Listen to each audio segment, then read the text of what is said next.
नमस्कार, मैं हूं सिरी चंद्रशेखर। शिव शक्ति में आप सभी का स्वागत है। आप टाइटल सही पढ़ें। आज सोल्जर ऑफ गॉड अपॉलोजेटिक्स चैनल का अंतिम संस्कार शिव शक्ति के नेतृत्व में होने जा रहा है।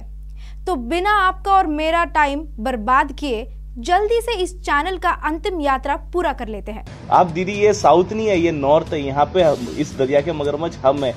अगर आपको हमसे सवाल पूछना तो आप हमें जवाब दे दीजिए। बिल्कुल, हम ऐसा नहीं समझते हैं। मैं थोड़ी ना तेरा बाइबल गॉड हूँ कि किसी एक की गलती पर किसी दूसरे को पेलूंगी। ये मेरा वादा है, तेरा डोज सिर्फ तुझे ही मिलेगा, जिनका डोज उनका ही है। धक्का मुक्की करने की कोई जरूरत नहीं। तो रुको जरा, सब्र करो। बोला धक्का मुक्की नहीं करने का, आराम से लेने का। हाँ, और रही बात जवाब देने की, तो इस चमन चू को कौन समझाएगा कि तुम ही लोग गिद्धों की तरह हम हिंदुओं के घरों पर गिर कर रोते हो कि हम तुम्हारे काला किताब को माने, तेरा वो बदमाशों का गैंग लीडर को स्वीकार करें, कन्वर्ट हो जाएं। अगर तू चाहता है कि कोई तेरा काला किताब पर सवाल नहीं उठाए, तो तू उस बेकार सा किताब को और उस लाश को अपने घर में लपेट कर रखना। तब हम क्या, कोई और भी सवाल नहीं करेगा। और कौन हिंदू किसी ईसाई के घर जाकर जबरदस्ती अपना धर्म तोपने की कोशिश किया? तो अब बता, किसको जवाब देने की जरूरत है? आया बड़ा औकात की बात कर रहे हैं। ऊपर से यही चू ने पहले हमारे धर्म ग्रंथों को मिस इंटरप्रेट करके प्रचार करना शुरू किया था। सिर्फ यही नहीं, बहुत सारे पादरी भी इसमें शामिल हैं। तभी तो हम शिव शक्ति का स्थापना किए कि हम ऐसे दरिंदों को अच्छे से पहले सही जवाब दें। दुनिया के यहाँ पे भी एक चीज होती है जिसे कहते हैं कर्मा, और कर्मा कभी खत्म नहीं होता। जब इजराइल कौम मिस्र से निकली थी, वो रास्ते में थी, उसमें बूढ़े बच्चे औरतें जो भी थे सब थके हुए थे। उन्होंने अमलेकियों से बीच में से निकलने का रास्ता मांगा, तो अमलेकियों ने रास्ता ना देकर उन पे सीधा हमला करा, वहां पे औरतों बच्चों को और बूढ़ों को मारा। उसका बदला लेने के लिए परमेश्वर ने शाऊल को बोला, और शाऊल ने परमेश्वर की इच्छा को पूरा नहीं किया। शाऊल ने अपनी वीर गाथा को बनाने की कोशिश करी। यहाँ पे शाऊल ने परमेश्वर को ऊंचा दिखाने की कोशिश नहीं की, परमेश्वर की महिमा के लिए काम नहीं किया, उसने अपनी महिमा के लिए काम किया। उसने अपनी महिमा के लिए एक स्मारक खड़ा करा कि देखो मैंने कैसे अमलेकियों पे विजय पाई, जबकि परमेश्वर की सामर्थ्य के साथ वो गया था। उसने अपने लिए, अपने राज्य के लिए अच्छे अच्छे जानवर को रख लिया, जो कि एक कोरा झूठ था, जिसकी वजह से शाऊल के ऊपर दंड पड़ा। और शाऊल ने एक और गलत हरकत ये करी कि जब उससे पूछा गया तो जिस राजा को उसने अपनी शरण में ले लिया था, उसकी हत्या कर दी अपना अपराध छुपाने के लिए, और परमेश्वर ने उसको उस राज्य की पद पे से हटा दिया। और दीदी ने इस पद को बड़ी सफाई से छुपा लिया ताकि बात को क्लैरिटी ना मिले। यही होता है जब ध्यान पूरा 2 बोरी चावल पर होता है। मैं फिर से अपना उस वीडियो क्लिप को प्ले करके सुनाती हूँ।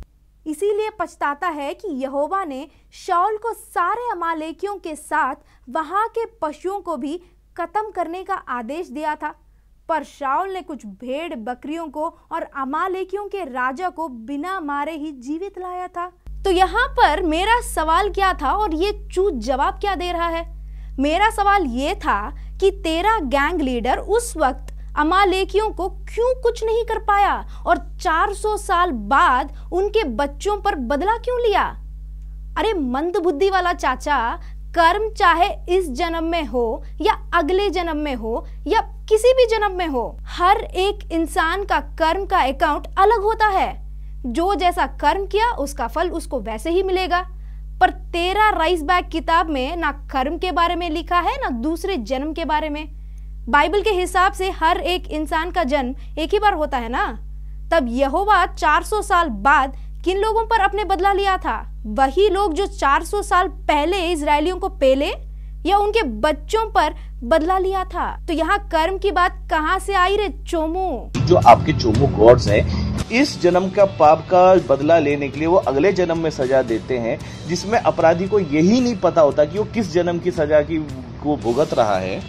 जिस बाबर ने और मुगलों ने यहाँ पे 700 साल पहले यहाँ पे आक्रमण करा, जिन्होंने मंदिरों को तोड़ा, उसका बदला तुम आज के टाइम में मुसलमानों से लेते हो कि उनकी मस्जिदों को तोड़ो, उस पर जाके भगवा लहराओ। ये वाला बेवकूफी का काम आज के हर न्यूज चैनल पे और हर जगह दिखाई देता है। फिर से इस चोमू का वही रोना। अब बाबर के द्वारा किए गए पापों के लिए यहाँ कोई मुस्लिम्स को नहीं मार रहे हैं। बाबर के द्वारा आक्रमण करके हमारे राम मंदिर के ऊपर बनाया गया उस मस्जिद को वहां से हटाकर अपनी जगह को वैलिड डॉक्यूमेंट्स दिखाकर फिर से अपना किए। सोचो, मेरे दादाजी का जमीन किसी ने छीन लिया, अब मैं उस जमीन का असली डॉक्यूमेंट्स दिखाकर उस जमीन को वापस लाई, बिना उस चोर के बच्चों को मारे पीटे। यहाँ पर अन्याय कहाँ हुआ? और बाबर के जमाने में उस वक्त हिंदू बहुत कमजोर अवस्था में थे, तब क्या बाइबल गॉड भी कमजोर अवस्था में था कि उसको 400 साल बाद अमालेकियों के बच्चों पर बदला लेना पड़ा? देखिए, हमें यहाँ पर दो चीज समझना चाहिए। ये चोमू ने यहाँ पर कमजोर अवस्था में रहे लोगों की तुलना अपना बाइबल गॉड से कर रहा है। मतलब हम हिंदुओं का बल और इसका बाइबल गॉड का बल दोनों एक ही है। आम लोगों की तुलना अपना गॉड के साथ कर रहा है। और दूसरी बात, यहाँ चोरों के द्वारा आक्रमण किए गए जमीन को वापस लाने की लड़ाई को वहां बाइबल में मासूम लोगों की हत्या के साथ तुलना कर रहा है।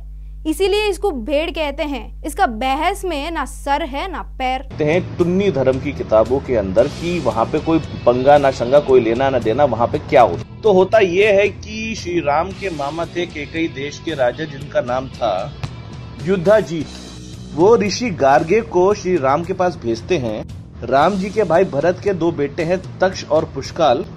उनके लिए गंधर्वों का देश जीत लो, उनका संहार करो और वहां पे इनका राज्य स्टैब्लिश करो। इससे आप समझ सकते हैं कि जो टुन्नियों के भगवान श्री राम थे, जहां दिखा मौका वहां पे मारा चौका वाला हिसाब किताब था। गंधर्वों का देश सुंदर और सुशोभित था, कोई लेना देना नहीं था। जोर जबरदस्ती बेफालतू पे उन पे आक्रमण किया और उनका देश जीत लिया। इन्होंने प्लानिंग सेट कर ली और वहां पे हमला करने अपनी सेना भेज दी। गंधर्वों का लोक अलग है, जिसे हम गंधर्व लोक कहते हैं। वहां पर रहने के बजाय गंधर्व पृथ्वी पर निवास कर रहे थे। ऊपर से गंधर्व बहुत ही घमंड और बलवान हैं। ऐसे घमंडी और शक्तिशाली लोग ऐवी थोड़ी ना बैठेंगे, कभी भी उनके बगल में रहने वाले राज्यों पर आक्रमण करेंगे। एक राजा का धर्म यह है कि वह अपने राज्य पर आने वाला खतरा को पहले ही जानकर अपने प्रजा पर आने से पहले ही उस खतरे को नाश करे। और वो मासूम नहीं थे, वे महाशक्तिशाली घमंडी गंधर्व तेरे बोंदू। अक्सर कुछ टुन्नी ये सवाल उठाते कि वहाँ पे मिशनरियों ने उधर की जमीनें कब्जा ली, वहाँ पे अफ्रीका के लोगों की जमीनें कब्जा ली, ऐसा ऐसा कर दिया, वगैरह वगैरह बातें करते हैं। कभी इस चीज पे क्यों नहीं आते कि श्री राम ने बेवजह गंधर्वों पे हमला करके उनका नरसंहार करके वहाँ पे अपना कब्जा जमाया। तो जैसा कि विधि का विधान है और अकॉर्डिंग टू सनातन धर्म कर्म कभी नहीं खत्म होते, तो उसके बाद पाकिस्तानियों ने क्या करा वो आप इतिहास में जानते हैं। उन्होंने इंडिया पे कितनी बार हमला किया, वो अक्सर कश्मीर में भी घुस जाते हैं। तो वो इन्हीं का करा हुआ जो कर्म है, उसी का जो भुगतान है वो आज के टाइम में लोगों को करना पड़ रहा है। कब से यही साबित करने की कोशिश कर रहे थे कि ये रिलीजन बाकी धर्म को नफरत कराते कराते देश से ही नफरत कराएगा। भारत पर आक्रमण करने की कोशिश कर रहा एक आक्रमणकारी देश का समर्थन करने में इनका कोई कंपटीशन नहीं है। जैसे उनका गैंग लीडर वैसा उनका समर्थी। चलो ठीक है, कुछ देर तक इसका लॉजिक मान जाएंगे। तो बेटा राइस बैग, अभी कुछ ही देर पहले जो झूठ कहा था कि हम बाबर के किए गए पापों का दंड आज के मुसलमानों को दे रहे हैं, जिस बाबर ने और मुगलों ने यहाँ पे 700 साल पहले यहाँ पे आक्रमण करा, जिन्होंने मंदिरों को तोड़ा, उसका बदला तुम आज के टाइम में मुसलमानों से लेते हो, तो वो भी उनका कर्म नहीं हुआ? कभी कभी सोचती हूँ इन पादरियों का दिमाग बढ़ता क्यों नहीं है, क्योंकि इनका काला किताब इन बेकार से कहानियों से आगे बढ़ने ही नहीं देता ना।